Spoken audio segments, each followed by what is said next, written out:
अस्सलाम this is Bilal video वाली सरकार। और मुझे रिसेंटली इनवाइट किया था डॉलन्स ने कि मैं उनका एक्सपीरियंस स्टोर ट्राई करूं। और ऑनेस्टली स्पीकिंग, जब भी कोई ब्रांड मुझे इस तरह के किसी एक्सपीरियंस स्टोर पे इनवाइट करता है तो पहला क्वेश्चन ये होता है कि भाई क्या नया है, like why should I spend my time there. और दूसरी बात ये थी कि डॉलन्स ने मुझे बताया कि इनका ये जो एक्सपीरियंस स्टोर है ये पेशावर में है। तो अगेन मेरा क्वेश्चन यही था कि आप वहाँ पर नया क्या कर रहे हैं, क्योंकि पाकिस्तानी मार्केट में एक ट्रेंड है कि जनरली एक्सपीरियंस स्टोर एक ऐसे स्टोर को कहा जाता है जहाँ पर 3-4 प्रोडक्ट्स एक कंपनी ने रख दी हो और एक बैनर लगा दिया हो एंड दैट्स इट, उसको एक्सपीरियंस स्टोर कह दिया जाता है। लेकिन यहाँ पर आने के बाद आई एक्चुअली फील लाइक कि मैं किसी एक्चुअल एक्सपीरियंस स्टोर में आया हूँ, बिकॉज यहाँ पर सिर्फ डॉलर्स की प्रोडक्ट्स को नहीं रखा गया, उन प्रोडक्ट्स को इस फॉर्म में रखा गया है कि एक कस्टमर जो है वो उसको एक्चुअल में अगर यूज़ करना चाहता है डे टू डे यूजेज के अंदर तो वो यूज़ कर सके।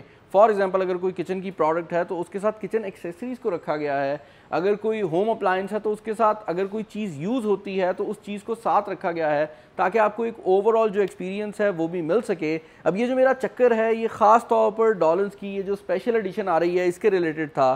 बेसिकली डॉलन्स की 40th एनिवर्सरी के ऊपर डॉलन्स ने अपने जितने भी अप्लायंसेज हैं उनमें से कुछ की स्पेशल एडिशंस निकाली हैं जो कि दिखने में काफ़ी डिफरेंट लगती हैं उनकी नॉर्मल जो भी रेंज है उससे। आप देख सकते हैं ये जो वाइट लुक है ये ख़ास तौर पर इनकी 40th एनिवर्सरी की लुक है और ये ख़ास एडिशंस हैं जो कि कुछ प्रोडक्ट्स के ऊपर आपको देखने को मिल जाती हैं। ये बैक साइड पर आप देख सकते हैं ये वर्टिकल फ्रीज़र है, उसके अलावा ये आपके पास रेफ्रिजरेशन का यूनिट है, इस तरफ मेरे पास डिस्पेंसर भी पड़ा हुआ है। तो ये वो सारी प्रोडक्ट्स हैं जो कि चेक करने के लिए मैं डॉलर्स के एक्सपीरियंस स्टोर पे आया था। अब एक चीज़ जो कि यहाँ पर आकर मैंने नोटिस की वो ये है कि यार बचपन से हम सुनते आते हैं डॉलर्स रिलायबल है और मैं उसको समझ रहा था कि वो एक मार्केटिंग जार्गन है, लेकिन यहाँ पर आकर मैंने रियलाइज़ किया कि हर चीज़ के ऊपर जो वारंटी है ना वो किसी भी दूसरे ब्रांड की निस्बत ज़्यादा है। और ये बड़ी हैरानकुन बात है मेरे लिए, बिकॉज ये एक ऐसी चीज़ है जो कि हर ब्रांड के लिए सबसे मुश्किल एरिया होता है। फॉर एग्जांपल, अभी रिसेंटली मैं इन्वर्टर एसी देख रहा था फॉर माय पर्सनल यूज़ और मुझे ये बात बताई गई कि जितने भी इन्वर्टर एसीज़ हैं वो यहाँ पर अगर आप उनके इन्वर्टर कंप्रेसर की बात करते हैं तो वो 12 साल की वारंटी के साथ आ रहे हैं, और अगर आप बात करते हैं उनके पीसीबी यूनिट की तो वो आ रहे हैं 4 साल की वारंटी में। तो मैंने डिसाइड किया कि एक एसी आपको भी मैं यहाँ पर अपने टिपिकल वर्जन में अनबॉक्स करके दिखा देता हूँ, क्योंकि भाई मैं किसी एक्सपीरियंस स्टोर में जाऊँ और कोई अनबॉक्सिंग ना करूँ तो सेंस नहीं बनती। तो अनबॉक्सिंग की तरफ चलते हैं और वहाँ पर मैं आपको बाकी जो इन्वर्टर सीरीज़ है उसके रिलेटेड बताऊँगा। ओके भाई, जो यहाँ पर एसी मेरे सामने मौजूद है ये डॉलन्स की एलिगेंस सीरीज़ में आता है। इसका जो नाम है वो डॉलन्स एलिगेंस प्लस है। ये जो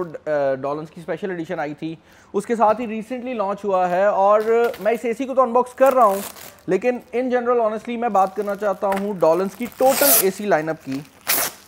शोर बहुत है। टोटल एसी लाइनअप की यहाँ पर जो सबसे इंपॉर्टेंट चीज़ है, जैसे मैंने पहले बताया, वो ये है कि डॉलन्स आपको 4 साल की पीसीबी वारंटी प्रोवाइड कर रहा है। अब आप लोग पूछेंगे पीसीबी क्या होता है। वेल, नॉर्मल जो पहले एसी आया करते थे उनके अंदर सिस्टम सिंपल सा होता था कि आपका जो एयर कंडीशनर है आप उसको ऑन करते थे और उस एयर कंडीशनर को जब आप ऑन कर लेते थे तो वो मैक्सिमम स्पीड पे चलने लग जाता था, और उसके बाद जब आपके रूम का टेम्परेचर एक ख़ास लेवल पे पहुंचता था तो वो बंद हो जाता था। तो या वो 100% पे चल रहा होता था या वो बंद हो जाता था। इस चीज़ को चेंज किया इन्वर्टर ने आकर, जहाँ पर इन्वर्टर एसीज़ के अंदर बेसिकली ये सिनेरियो बना कि आपका जो एसी है वो स्टार्ट होता है, वो 100% तक जाता है और उसके बाद जब आपका रूम एक खास टेम्परेचर पे पहुंच जाता है तो बंद होने के बजाय वो स्लो हो जाता है, क्योंकि यहाँ पर डीसी इन्वर्टर लगाया गया होता है तो वो कम पावर लेने लग जाता है, लेकिन मुकम्मल तौर पर कभी भी बंद नहीं होता, जिसकी वजह से जो कंप्रेसर के ऑन और ऑफ होने में बिजली ज़ाया होती है वो कभी भी नहीं होती, क्योंकि आपका जो कंप्रेसर है वो हर पॉइंट पर किसी ना किसी लेवल पे चल रहा होता है। और यही कॉन्सेप्ट है डीसी इन्वर्टर का।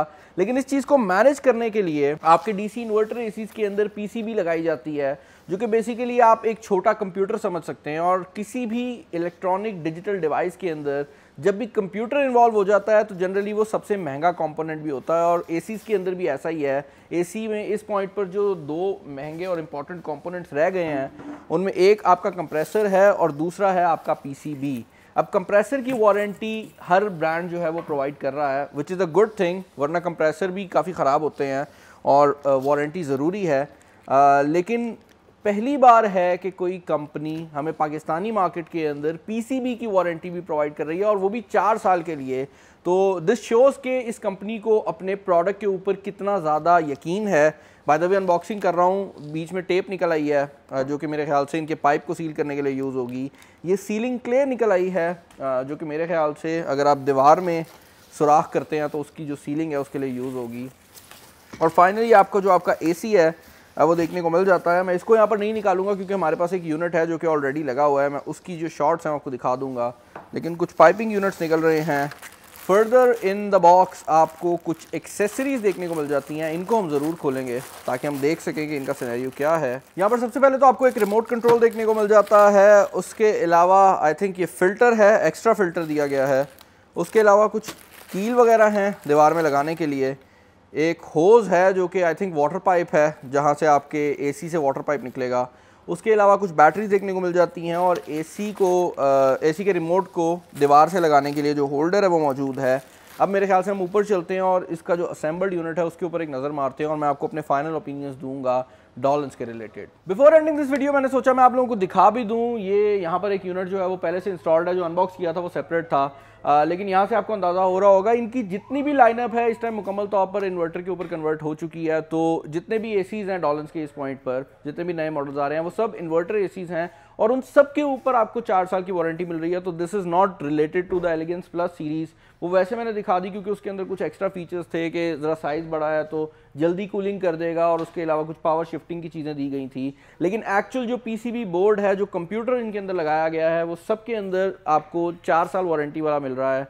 तो एक कंपनी को अपने प्रोडक्ट के ऊपर इतना ज़्यादा कॉन्फिडेंस है और ये एक ऐसी प्रोडक्ट है जो कि काफ़ी डिफरेंट है उन जनरल चीज़ों से जो हम यहाँ पर शो आउट करते हैं। मोबाइल फ़ोन सब हर 3 महीने बाद चेंज कर लेते हैं, ACs एक ऐसी प्रोडक्ट होती हैं जो आप लगाकर भूलना चाहते हैं। तो अगर आप डॉलन्स का लेंगे, आप लगाकर नहीं भी भूलते, वो ख़राब हो भी जाता है, तो आपको 4 साल की वारंटी जो है वो PCB की मिल रही है, 12 साल की वारंटी जो है वो आपको कंप्रेसर की मिल रही है। तो that is a huge plus I guess. और मुझे कमेंट्स में बताइएगा कि जब भी आप AC खरीदते हैं या आप कोई भी होम अप्लायंस खरीदते हैं तो आप वो नंबर 1 चीज़ क्या चेकआउट करते हैं? क्या आपके लिए फीचर्स ज़्यादा मैटर करते हैं किसी प्राइस कैटेगरी में, या आपके लिए ये चीज़ मैटर करती है कि जो फीचर्स दिए गए हैं वो कितना लॉन्ग टर्म चल सकते हैं? तो do let me know in the comment section down below. मेरा नाम बिलाल है और this is Bilal signing off. अपना ख्याल रखिएगा। अल्लाह हाफ़िज़।